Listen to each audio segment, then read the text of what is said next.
కథ ప్రపంచంలోని శ్రోతలకు ఈరోజు వినిపించబోయే కథ అత్తేపల్లి ప్రభు గారు రాసిన అతడు మనిషి.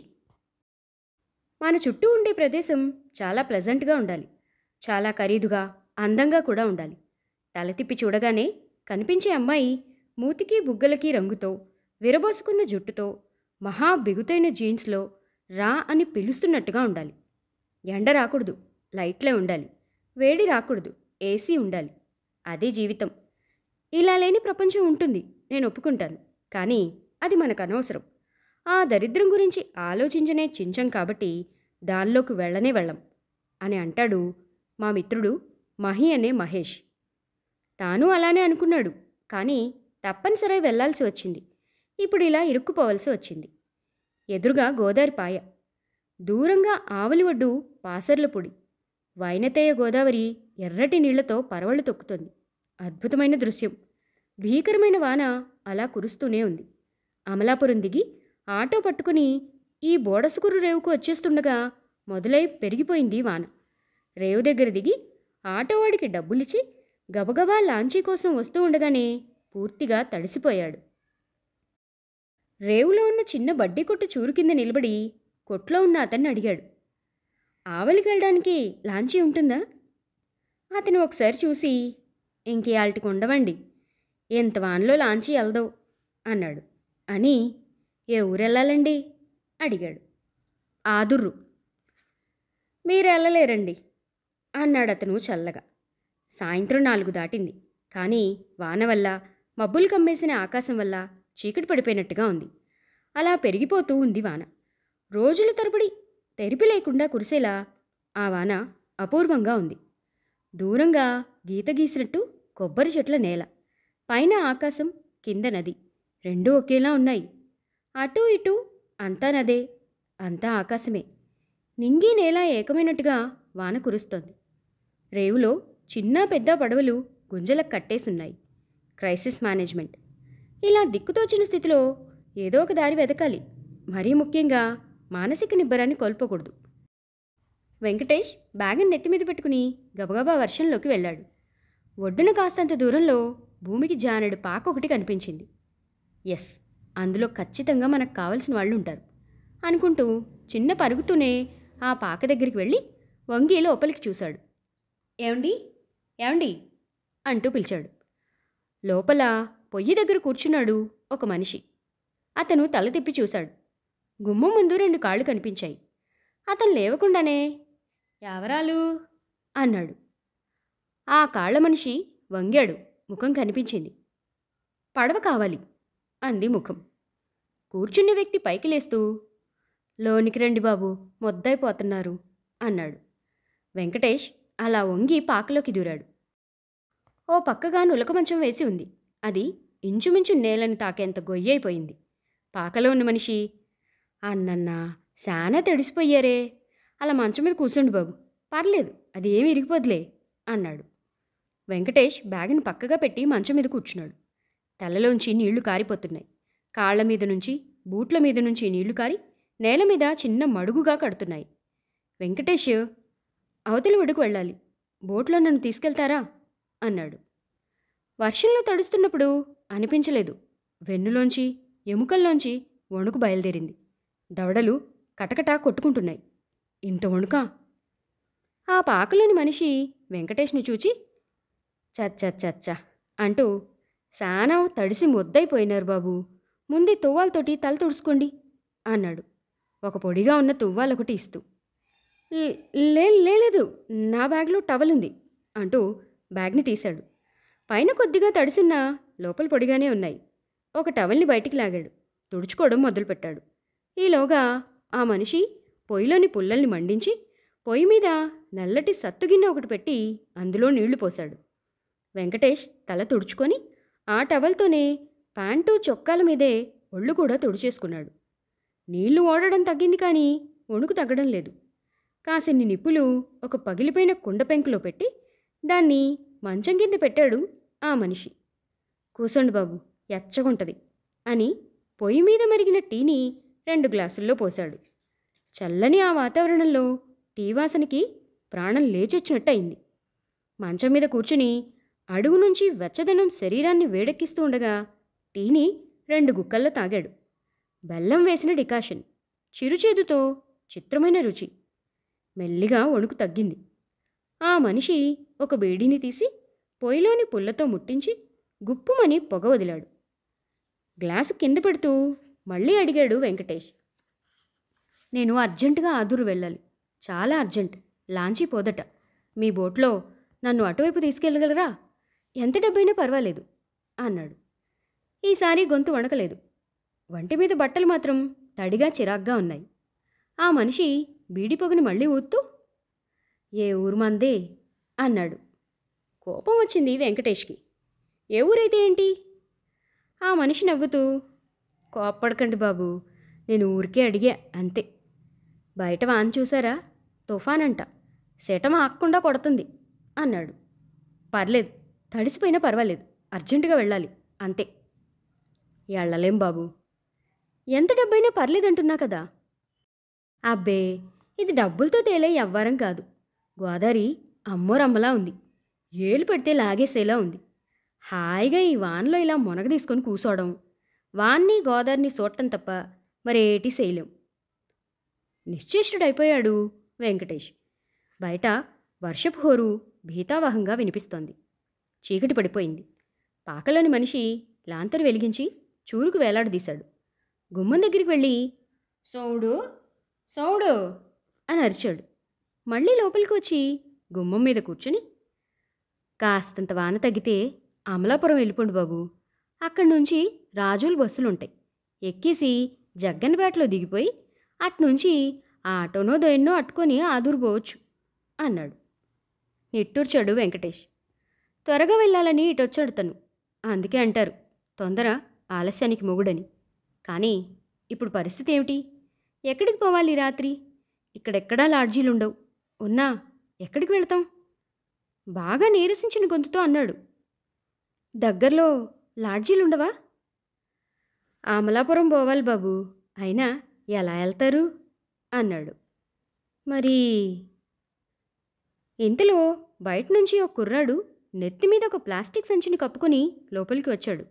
చిన్న గోచి తప్ప వాడి మీద ఇంకేమీ లేదు. నల్లటి ఒళ్ళు చీకట్లో కలిసిపోయింది. వాడి చేతిలో తాటాకులతో చేసిన చిన్న బుట్ట లాంటిది ఉంది. 7 ఏళ్లుంటాయి వాడికి. వాడు లోపలికి వస్తూనే, ఏం వానరా అయ్యా అన్నాడు. అని నెత్తిమీద సంచిని బయటే పారేసి బుట్టని చూరుకు తగిలించి పొయ్యి దగ్గరికి వెళ్ళాడు. ఆడి వెనకే ఒక ఆడమనిషి లోపలికి వచ్చి కొత్త మనిషిని చూసి వంటగది పక్కన ఉన్న గదిలోకి వెళ్ళిపోయింది. పాకలో మనిషి పొడిగుడ్డతో ఆ కుర్రాడి ఒళ్ళు తల తుడుస్తూ, యాడున్నారా ఇందాక అన్నాడు. లోపల నుంచి ఆడమనిషి గొంతు, చెప్తే ఇంటాడయ్యా దవసచ్చినోడు. వద్దురా వద్దు అంటున్నా వినకుండా గోదాట్లోకి పోయాడు. గుండెలు అవసిపోయాయనుకో. ఎలా ఉంది గోదారి అంది. యారా ఎదవా, ఈ వాన్లో ఈ వరదలో గోదాట్లోకి దిగావా?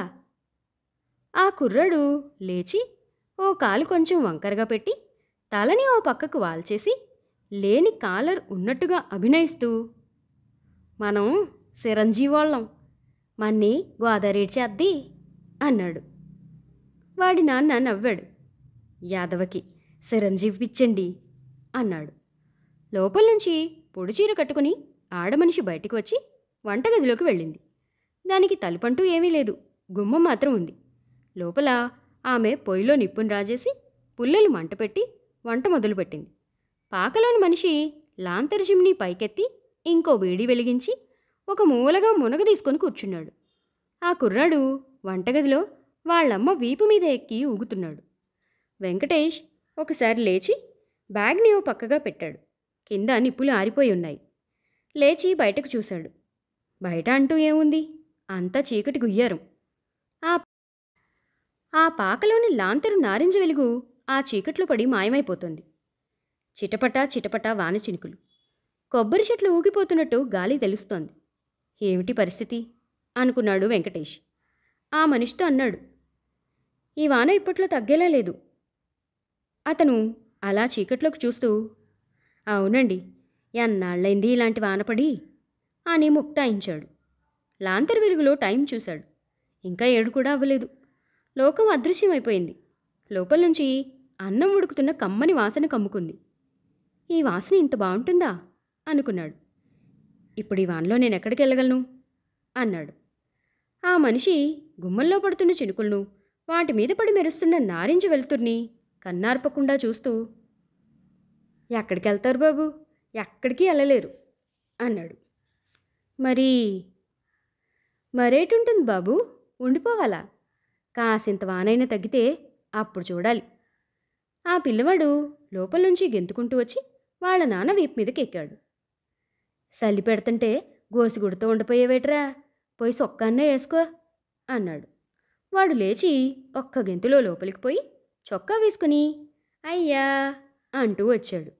వాడు వేసుకున్న చొక్కా వాడికి చీలమండలం దాకా వచ్చింది. పొట్టి చేతుల చొక్కా వేళ్ల చివరి దాకా ఉంది. అటు లాంతరు వెలుగు, ఇటు వంటగదిలోని పొయ్యి వెలుగు. వాడు గ్రహాంతర జీవిలా వింతగా ఉన్నాడు. వాళ్ళ నాన్న వాడి వంక చూసి నవ్వాడు. వాడు గెంతుకుంటూ వచ్చి వాళ్ళ నాన్న ఒళ్ళో దూరిపోయాడు. ఆ అపరిచితమైన సన్నివేశంలో తన పాత్ర ఏమిటో తెలియక అయోమయమైపోయాడు వెంకటేష్.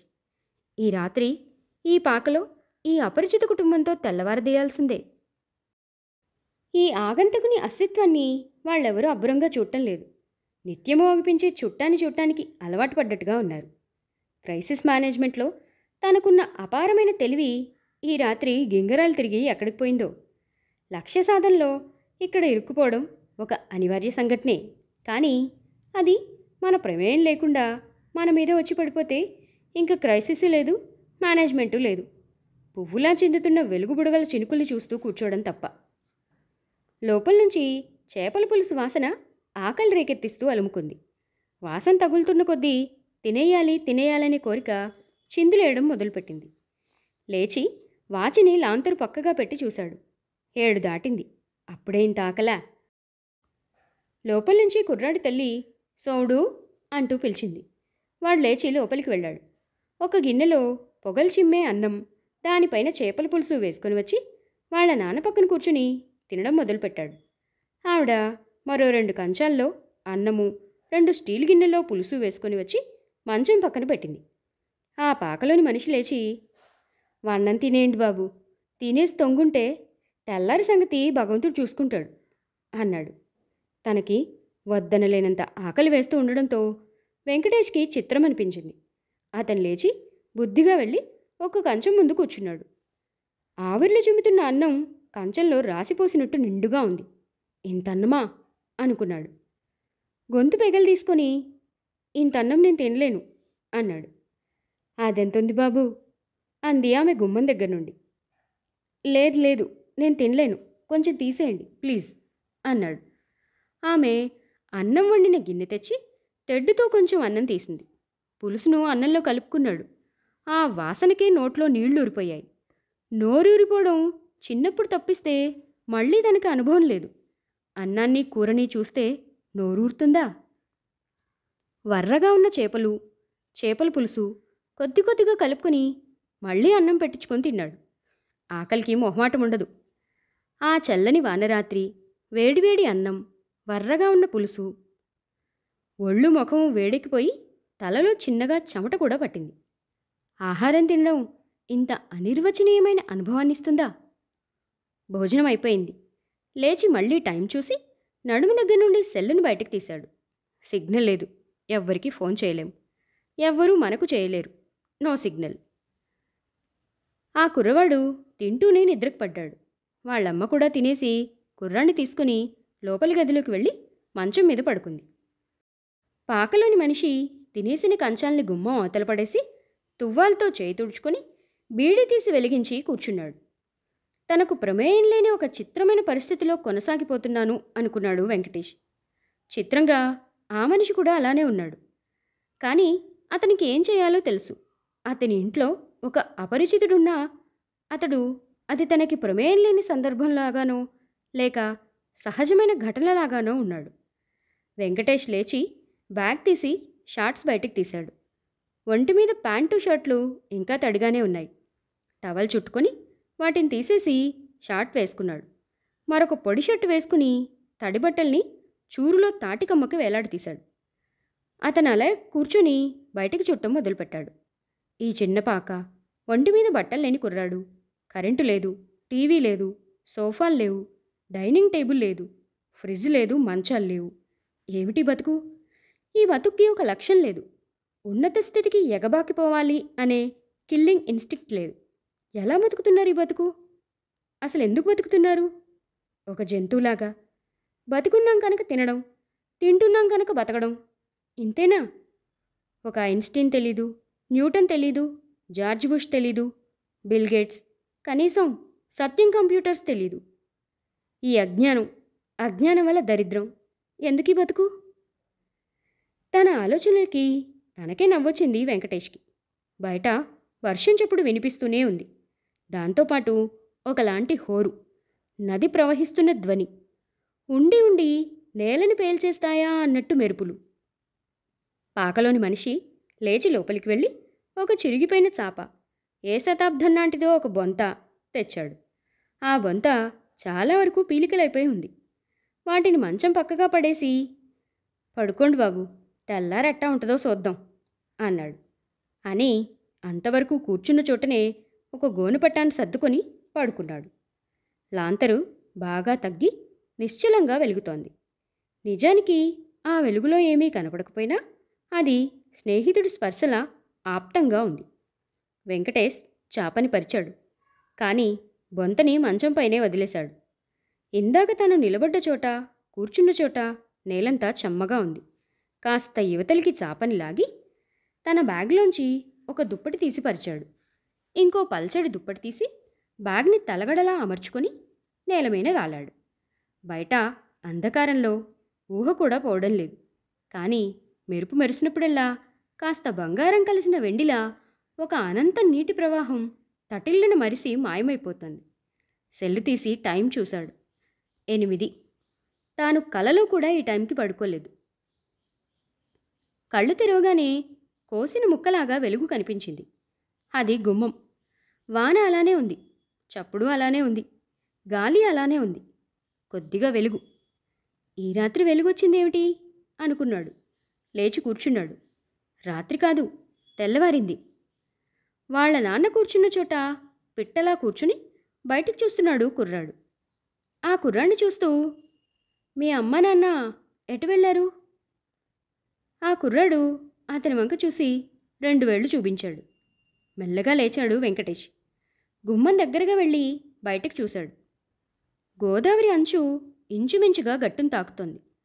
అక్కడి నుంచి అలా చూస్తే ఆవలి ఒడ్డు అంటూ ఏమీ కనపడటం లేదు.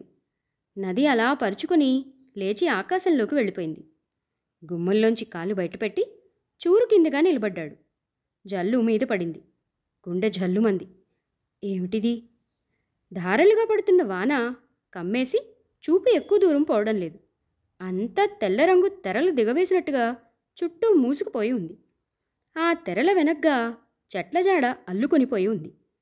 తెర వెనుక నుంచి ముద్దైన కాకిలా బయటికి వచ్చాడు పాకలోని మనిషి. అతడు ప్లాస్టిక్ సంచిని మీద కప్పుకొని ఉన్నాడు.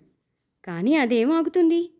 ఉరుకుతూ వచ్చి అతను సంచిని చూరులో వేలాడేసి వెంకటేష్ పక్కకొచ్చి, పిచ్చివానండి బాబు, ఆ గట్టు కింద తోటంతా మునిగిపోయింది, ఆ రేవంతా మునిగిపోయింది.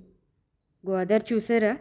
ఇంకొంచెం కానీ పెరిగిందా మనం ఈ పాక వదిలిపోవాల్సిందే అన్నాడు. మీరు బయటికి పోవాలంటే ఈ సంచి మీదేసుకొని వెళ్ళండి, అంతా నీళ్లే కదా, ఎక్కువ దూరం పోక్కర్లేదు అని చెప్పి లోపలికి వెళ్ళాడు. అమ్మ ఇంకా రాలేదురా అని కొడుకును అడగడం వినిపించింది. వెంకటేష్ కళ్ళు ఆరిపోయాయి. టపటప వాన, గాలి హోరు, ఉండుండి మీద పడుతున్న జల్లు. అర్జెంటుగా అయిపోవాల్సిన పని అతిగతి లేకుండా పోయింది. అది అవ్వకపోతే కొంపలంటుకుపోతాయనుకున్నాం. ఏ కొంప అంటుకోలేదు. కాలం వానలోనూ తుఫాన్లోనూ చిక్కుకొని పోయి కదలడం లేదు. అర్జెంటు లేదు, ఏమీ లేదు. నిర్వ్యాపకంగా ఈ అపరిచిత హోత ఇంట్లో ఆతిథ్యం. ఈ ఇల్లు ఉంటుందా, మునుగుతుందా? అతను మెల్లగా సంచిని తల మీద వేసుకుని వానలో దిగాడు. సగం తడిసి కాళ్ల నిండా బురద అంటించుకొని అతను వచ్చేసరికి పాకలో మనిషి, అతని భార్య, పిల్లవాడు కూర్చున్నారు. అతన్ని చూసి ఆమె కొద్దిగా వెనక్కి జరిగి, కొడుకుని ఒళ్ళోకి లాక్కుంది. కొసింత టీ అట్రాదే అన్నాడు ఆ మనిషి. కొడుకును ముద్దులాడుతున్న ఆమె ఓరకంట వెంకటేష్ని మళ్ళీ మొగుణ్ణి చూసి చిన్న బెల్లం ముక్కైనా లేదు అంటూ ఆగిపోయింది. ఆ మనిషి తల ఊపి, పోల్లే ఒత్తదైనా ఎట్టే, ఇప్పుడు పోయి నేను వెలిగించలేను బాబు, నువ్వు ఎట్టేసుకో అంది ఆమె. అతడు వంటగదిలోకి వెళ్ళాడు. కాసేపు చెమ్మదేరిన పుల్లల్ని తిట్టిపోసి ఉఫ్ ఉఫ్ అంటూ ఊది ఊది ఎట్టకేలకి మంట పెట్టాడు. ఇల్లంతా పొగ. మంట రావడంతోటే అమ్మ ఒళ్ళో ఉన్న కుర్రాడు జువ్వలా లేచి నాన్న పక్కన దూరాడు. కాసేపటికి పొడుగాటి స్టీల్ గ్లాసులో నల్లటి రంగు నీళ్లు ఆవిర్లు చుమ్ముతూ ఉండగా వెంకటేష్కి ఇచ్చాడు. వెంకటేష్ దాని వంక కాసేపు చూసి మెల్లగా ఒక గుక్క తాగాడు. ఏ రుచి లేదు. వేడి నీళ్లు. 4-5 గుక్కలు తాగాక ఏదో రుచి తగిలింది. వగరు వగరుగా ఉన్న ఆ రుచి బాగున్నట్టుగా కూడా అనిపించింది. టీ తాగేశాక ఆవిడ లేచి గ్లాసుల్ని వాననీటిలో పెట్టి తొలిచేసింది. లోపలికి పోయి మంచం మీద వాలింది. పాకలోని మనిషి బీడీ తీసి పొయ్యి దగ్గర వెలిగించి బయటకొచ్చి కూర్చున్నాడు.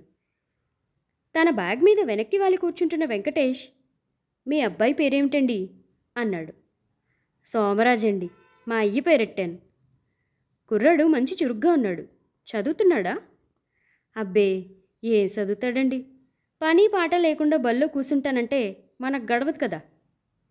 ఓర్ని, అంటే పని పాట లేనోళ్ళు చదువుకుంటారా అనుకొని, అలా కాదు, చదువుకుంటే మంచి ఉద్యోగం వస్తుంది, డబ్బులు సంపాదించవచ్చు, కుర్రవాడు బాగుపడతాడు కదా అన్నాడు. ఆయ్, ఎందుకు కాదండి, కానీ యాట్ నేర్చుకోకపోతే ఎట్ట బతుకుతాడండి. నవ్వొచ్చింది వెంకటేష్కి. ఉద్యోగం వస్తుందిరా అంటే ఎలా బతకాలంటాడు, అందుకే వీళ్ళు పైకి రావట్లేదు అనుకున్నాడు.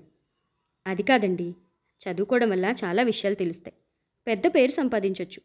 నాకు తెలిసిన కుర్రాడు ఒకతను ఉన్నాడు, అతను ఇంతే ఉంటాడు. అతన్ని కూర్చోబెట్టి అడిగామనుకోండి, 20-30 దేశాల పేర్లు, వాటి అధ్యక్షుల పేర్లు టకటకమని చెప్పేస్తాడు. ఒకసారి టీవీలో కూడా చూపించారు. ఇదంతా ఎలా వచ్చి ఉంటుంది? చదువు వల్లే కదా. ఆ మనిషి బీడీని అవతలికి విసిరేస్తూ, నిజమే బాబు, చదువుకోబట్టి అన్ని తెలివితేటలు అని ఆగాడు. ఆగి మళ్ళీ, మావాడు కూడానండి శాన తెలివైనోడేనండి, ఎంతున్నాడాడు, ఎన్ని విషయాలు తెలుసా అండి. గోదాట్లోనూ సముద్రంలోనూ దొరికే చేపల్ని భలే గుర్తుపట్టేస్తాడండి. మీరు అడగండి ఎన్ని రకాల చేపలు చెప్తాడో. ఈ చుట్టుపక్కల ఎవ్వరికి అన్ని చేపలు తెలనే తెలదు అని. ఒరే సోడు, మనకు దొరికి చేపల పేర్లు చెప్పరా అన్నాడు. ఆ కుర్రాడు వెంకటేష్ని చూసి మళ్ళీ వాళ్ళ నాన్న వంక చూస్తూ, మట్టగిడిసెలు, చేతి పరిగిలు, వంజరం, పులస, ఎలస, పండుగప్ప, వాలుగ, మోసు, బొచ్చు, ఎల్ల, కొరమీను, ఇసుకదొందులు, మార్ఫు, రొయ్య, గండమీను, గొయ్యంకలు, తాటిగెలస, బొమ్మిడాయిలు, గొరస, బేడిస, శీలావతి, బొత్తుపెరిగ, సొరసేప, కానాగదులు, సందువ, సావిడాలు, పీతలు, టేకి, కవళ్ళు, చొక్కపీతలు అంటూ ఉక్కుకుంటూ చెప్పాడు. నాన్సెన్స్ అనుకున్నాడు వెంకటేష్. నేను చెబుతున్న విషయం ఏంటి, ఈ బోడి చేపల విషయం ఏంటి? కొద్దిసేపటికి అతని పెదాల మీద వంకర నవ్వు లోపలికి ఇంకిపోయింది. అవును, ఆ కుర్రాడు తాను ఎందులో ఉన్నాడో, తను ఎందులో ఉంటాడో దాని గురించి అపారమైన జ్ఞానాన్ని సంపాదించాడు. వరద గోదారిని కటిక చీకట్లో ఈదగల సాహసి. తన కొడుకు 20 దేశాల పేర్లు, అధ్యక్షుల పేర్లు చెప్పగలిగేవాడు. ఆటపాటలు లేకుండా 5 ఏళ్ల వయసు నుంచి నూరి పోస్తే చెబుతున్నాడు. కానీ వాడికి ఆ వయసులో ఆ దేశాలతోనూ ఆ అధ్యక్షులతోనూ పనేంటి? వాడికి వాడి బుర్రకి అక్కర్లేని విషయాల్ని జీకే పేరు మీద అంటగడుతున్నాం. దాన్ని జ్ఞానం అనాలా? ఇంత చిన్న వయసులో తన చుట్టూ ఉన్న ప్రకృతి గురించి ఇంత అపారమైన ఎరుక సంపాదించిన ఈ కుర్రాడిది జ్ఞానం అనాలా? ఇది విద్య కాదా? చదువు కాదా? అతడి ఆలోచనలు అలా సాగిపోతున్నాయి. తండ్రి కొడుకులిద్దరూ అలా వాలి కళ్ళు మూసుకున్నారు. అవును, ఈ కుర్రాడు పెద్ద డబ్బు సంపాదించలేడు, పేరు సంపాదించలేడు. కానీ నీళ్లు, నదులు, సముద్రాలు, చేపలు, ఈ బ్లూ గోల్డ్కి సంబంధించిన మార్కెట్లో వీడి జ్ఞానము భస్మమైపోతాయి. పనికి మేలిన వాడెవడో లక్షలు పోసి ఇంజనీరింగో ఇంకొకటో చదివి చేపల స్పెషలిస్ట్ అవుతాడు. వీళ్ళని ఇక్కడి నుంచి గెంటేసి నీటిని చేపల్ని కంప్యూటర్లో వెదికి సముద్రాన్ని జల్లెడ పడతాడు, కోట్లు గడిస్తాడు. ఇంత సాహసం జ్ఞానం ఉన్న ఈ కుర్రాడు ఏ బురదగుంటనో వెతుక్కొని మట్టగిడిసెల్ని దేవులాడుకుంటూ బతుకుతాడు. ఏమిటో ఈ చిత్రం. కునుకు పట్టేసింది. మళ్ళీ కళ్ళు తెరిచేసరికి చారుపోపు వాసన కమ్ముకొని ఉంది. బయట అంతగా చప్పుడు లేదు. అతడు గప్పున లేచి గుమ్మంలోకి చూశాడు. వాన తగ్గిపోయింది. చిన్న చిన్న చినుకులు పడుతున్నాయి. అయినా పర్వాలేదు, వెళ్ళిపోవచ్చు. అతడు చిన్నపిల్లాల్లా వెనక్కి తిరిగి ఇంట్లో వాళ్ళని చూస్తూ వాన తగ్గిపోయింది అన్నాడు. నాన్సెన్స్, ఏంటి వింత ప్రవర్తన అనుకుని ఇక నేను బయలుదేరొచ్చు అన్నాడు. పాకలోని మనిషి తల ఊపుతూ అవును బాబు, బేగ వెళ్ళిపోతే అమలాపురం పోవచ్చు అని వన్నం పెట్టేవే అన్నాడు భార్యతో. అబ్బే ఎందుకండి, ఎలాగో అమలాపురం వెళ్తున్నాను కదా అన్నాడు. కానీ అతనికి ఆకలి దంచేస్తోంది. అతను గబగబా రాత్రి తీసిన దుప్పట్లు తడిగా ఉన్న బట్టలు బ్యాగులో కుక్కేసి ఆ షర్టు చొక్కాలతోనే తయారైపోయాడు. చారు పూసిన అన్నం గిన్నె తెచ్చి ఆమె మంచం దగ్గర పెట్టింది. వెంకటేష్ గబగబా తినేశాడు. సాక్స్ లేకుండానే బూట్లు తొడిగేసుకుని బ్యాగ్ని భుజానికి తగిలించుకున్నాడు. లేచి ఒక్కసారి ఆ ఇంటిని చూశాడు. గుమ్మం దగ్గర ఆమె కొంగు పట్టుకుని కుర్రాడు నిలబడి ఉన్నారు. పాకలో మనిషి తనతో రావడానికి సిద్ధంగా ఉన్నాడు. వెంకటేష్ అసంకల్పితంగా ఆమెకి నమస్కారం పెడుతూ సొంత అక్క కన్నా బాగా చూసుకున్నారు మీరు, మీకు నా థ్యాంక్స్ అన్నాడు. ఆమె నల్లటి మొహం ఎర్రబడిపోగా తల పక్కకు తిప్పుకొని బిడ్డను దగ్గరగా లాక్కుంది. వస్తానండి అంటూ బయటికెళ్ళాడు. అబ్బే అటెళ్ళలేమండి, ఆ రేవంతా మునిగిపోయింది చూసారా అన్నాడు పాకలోని మనిషి. అటు చూశాడు. నిన్న తాను నడిచి వచ్చిన గట్టు కొంత దూరం కనిపిస్తోంది. ఆ పైన అంతా ఎర్రటి నీళ్లు. పక్కనే ఉన్న గోదాన్ని చూస్తే గుండె జల్లుమంది. సుడులు తిరుగుతూ ఒక ఇంద్రజాల శక్తిలో వెళుతోంది. ఒక్క నిమిషం అలా చూస్తే మనకి అందులోకి వెళ్ళిపోవాలనే వాంఛ కలుగుతుంది. కానీ ఇంత అందమైనది, ఆత్మని మనసుని కడిగేసిన అద్భుత దృశ్యాన్ని తాను జీవితంలో చూడలేదు అనుకున్నాడు. పాకలో మనిషి గట్టు దిగి మోకాల్లోతు నీటిలో నడుస్తున్నాడు. వెనకే జాగ్రత్తగా అడుగులేస్తున్నాడు వెంకటేష్. చినుకుల వడి తగ్గింది, కానీ జల్లు పడుతూనే ఉంది. ఒక అరగంట పైన అలా నడిచాక అకస్మాత్తుగా సన్నటి రోడ్డు తగిలింది. అక్కడ ఆగి అన్నాడు పాకలో మనిషి, ఇదేమీ దారి బాబు, ఇదిగో ఇలాగెళ్ళిపోయారనుకోండి ఆ కనపడేదే సెంటర్ అని చేతిని కళ్ళకు అడ్డం పెట్టుకుని చూసి, ఒక ఆటోవాడు ఉన్నట్టున్నాడండి, రండి వస్తాడేమో అని నడిచాడు. ఆటో ఉంది, ఎవ్వరూ లేరు. పాకలోని మనిషి రోడ్డు పక్కగా ఉన్న ఇళ్లల్లోంచి లోనికి వెళ్ళి మళ్ళీ తిరిగొచ్చాడు. ఆ ఆటో నట్టం లేదంట బాబు. వెంకటేష్ తడుస్తూ నిలబడ్డాడు. ఆ మనిషి అన్నాడు, ఇంక చేసేదే ఉంది బాబు, ఈ రోడ్డు మించి ఇల్లాగపోతే కాస్తంత దూరంలో పేరూరు అగ్రహారం వస్తుంది. ఇంకక్కడి నుంచి ఏదో ఒకటి దొరుకుద్ది, అమలాపురం పోవచ్చు. రోడ్లవి బాగుంటే ఆదూరు కూడా పోవచ్చు. ఎలా వెళ్ళాలి? పాకలోని మనిషి ఆటోలోకి వంగి బీడీ వెలిగించి నవ్వుతూ అన్నాడు, నడిచి. అవును, నడిచిపోవచ్చు కదా. 2 కాళ్ళున్న సంగతి, వాటితో నడవచ్చనే సంగతి కూడా బుర్రకు తట్టలేదు. వెంకటేష్ కూడా నవ్వుకుంటూ అవును కదా అన్నాడు. మరైతే నేను వెళ్తాను బాబు, గోదావరి కానీ పొంగిపోయిందంటే పాక లేచిపోద్ది అన్నాడు. వెంకటేష్ అవును అంటూ ఆటో ముందు సీట్లో బ్యాగ్ పెట్టి దానిలోంచి పర్సు తీసి 200 ఇచ్చాడు.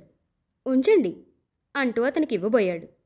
అతను బీడీ విసిరేసి, వద్దు బాబు, తప్పు. పర్వాలేదు, రాత్రి ఉన్న పరిస్థితుల్లో మీరు లేకపోతే నా పరిస్థితి ఏమిటో కదా, తలుచుకుంటేనే భయం వేస్తోంది. నేనెవరో తెలియకపోయినా సొంత మనిషిలా ఆదరించారు కదా, అందుకని. అతను నవ్వి అన్నాడు, మనిషి సుఖంగా ఉన్నప్పుడు వ్యాపారం చేయొచ్చు బాబు, కట్టంలో ఉన్నప్పుడు వ్యాపారం చేయకూడదు. మీరు రాత్రి కట్టంలో వచ్చారు, మీరు మడిసి, నేను మడిసిని. వానకు ముద్దైన పెట్ట చెట్టు మీద వాలబోతే చెట్టు వద్దంటదా, ఇది అంతే అన్నాడు. వెంకటేష్ మెల్లిగా ఆ డబ్బుల్ని పర్సులో పెట్టుకుని బ్యాగ్ని భుజం మీద వేసుకున్నాడు. ఆ మనిషి అంటున్నాడు, రాత్రి ఉన్న పరిస్థితి అంటున్నారు కదా బాబు, అలాంటి పరిస్థితిలో మడిసికి మడిసి సాయపడకపోతే ఇంకా నీ మడిసిని ఎలా అంటాం? ఎలాగైనా అలాంటి మడిసి నీ ఇంటి ముంగిటి నిలిస్తే లోనికి రమ్మంటావా, బయటికి ఎగ్గంటేస్తావా అని ఆగి, సరే బాబు వస్తాను, జాగ్రత్తగా వెళ్ళిరండి అంటూ వెనక్కి తిరిగాడు. వెంకటేష్ అతను వెళుతున్న వైపే చూస్తూ ఉండిపోయాడు. లోనికి రమ్మంటావా, బయటికి గెంటేస్తావా? ఆ ప్రశ్నకి సమాధానం మనసులోనైనా అనుకోవడానికి అతడికి భయం వేసింది. కథా ప్రపంచంలోని శ్రోతలు ఇప్పటి వరకు అద్దేపల్లి ప్రభు గారు రాసిన అతడు మనిషి కథ విన్నారు. మరొక మంచి కథతో మళ్ళీ కలుద్దాం. అంతవరకు సెలవు. ధన్యవాదాలు.